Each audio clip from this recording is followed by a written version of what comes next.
Hello, 0508. Sorry about that. Sorry for being late today. You ever have those days where everything just explodes? Well, that was my day today. And I'm teaching another class, and it's an all-day session that requires this really neat NSF website that we developed called RootLearn.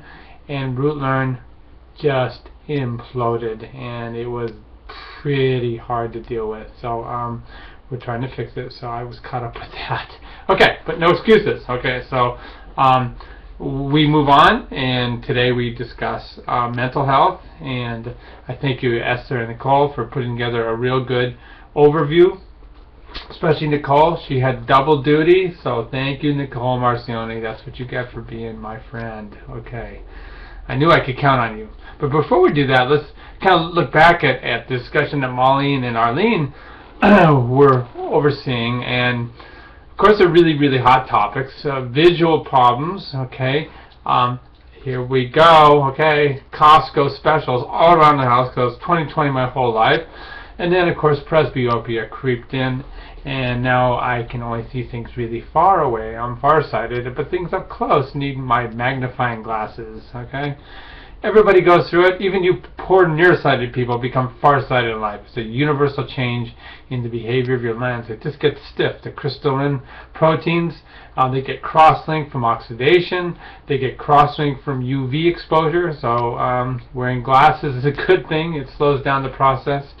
It is what it is. So you guys had, in response to the question raised about visual impairment and what steps to take, everybody was really on board with the concept of home modification, occupational therapy. It really showed me how well educated you guys are, and you really bring your background into this situation, which is great, because we're all learn from it. And I did mention to some people that to go ahead and take a look at USC's Home Mod program, the Davis School's Home Modification program. In terms of construction, it's really important to consider not only the physical limitations that we might encounter as we get older, but also the visual impairment and how to modify things. Smartphones have finally come to grips with this, and so now you can really change your screen so you can help people in terms of magnifying that, so that just in case you've forgotten your Costco specials. So that was great. And then we talked about the hot topic of sexuality, and lots and lots of stuff that's out there.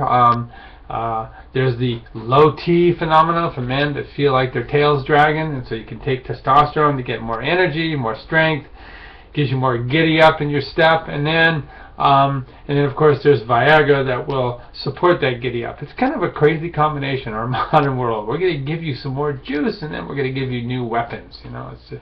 It's kind of phenomenal. Sorry, my camera didn't like me moving around. And then James provided us a really cool link about kind of rumblings out there in terms of FDA approval of a new drug that's going to help in terms of for women, because sexually we all change. It is what it is. Our sensory receptors, they decline in their sensitivity, they decline in their number. So it takes a lot more to become aroused. Our refractory period gets longer and longer and longer and longer the older we are. Okay, everybody remembers what it was like to be young. Many of you now are older, and you know exactly what I'm talking about. But nonetheless, as I indicated, while I may look like this on the outside, okay, on the inside I'm still John Walsh 22. Okay, you kind of become that person when you finally come into your own. You never stop being that person, and that is probably one of the most frustrating things about getting older, because you just you don't stop being that person, and yet your body kind of lets you down a little bit. But that's okay. What are the alternatives? Okay, so now we move on, and like I said, we talk about mental health and aging, and that was a little bit of a Johnny Downer statement, and so this stuff kind of creeps in. If you're an athlete like I am, like many of you guys are, and suddenly that athleticism is taken away from you, you suffer an injury, you can no longer do those things. When this is how you get your psychological fulfillment, you can become psychologically depressed. It's really difficult to handle. Also, what happens is we tend to have a passage of our loved ones. My mom, who's 94 years old, God bless her, she's it. You know, all of her social group that she grew up with, all of her cousins, her brothers, her husband, my dad, okay, they've all passed away. She is the last one standing. You know, and that's really, really difficult to handle. So depression comes in, and this is what's called appropriate depression. Okay, you'll see oftentimes in the literature you'll have a description of appropriate depression, and that's because you've suffered some type of significant psychological blow, a loss like this, loss of a spouse, a loss of a family member, loss of a dog, loss of a job, loss of something. Okay, and you go through the whole DABDA thing, and then there's what they call inappropriate depression. This is depression often seen in youth. And if you look at that graph that Esther and Nicole put in there, you see this spike in the incidence of clinical depression for people that are between 15 and 20 years of age. It comes with going through puberty, and it's just the brain kind of getting used to the whole new hormonal milieu what the brain's being bathed in.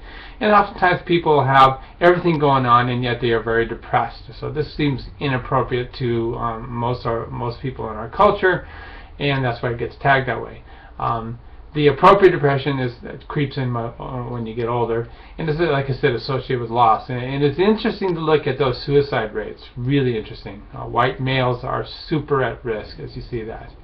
So we go through all the approaches. You know, one thing that I discussed actually with Norma the other day is when you guys start running your facilities, think about service dogs. You know, oftentimes people have social anxiety, and while you're trying to draw them out of their depression, they don't really like hanging with people. Okay, but they might like dogs. You know, so hire a service dog company. The dogs come in, unconditional love. They're well trained and well behaved dogs. It works like a freaking champ. Okay. Treatments for clinical depression, we have our state-of-the-art drugs. No drug is without side effect. Okay, so we have our selective serotonin reuptake inhibitors. Serotonin is a neurotransmitter that gives us a sense of belonging, okay, of fulfillment and happiness, okay. And so we elevate it by blocking its reuptake, so it sits out there longer. It also changes receptors, and that's why it takes 2 to 3 weeks for these drugs to kick into action. You've got to actually change gene expression. Like I said, not without side effects. I actually had lots of back pain, and they found out serendipitously that one of these drugs called Cymbalta seemed to minimize pain for a whole different reason.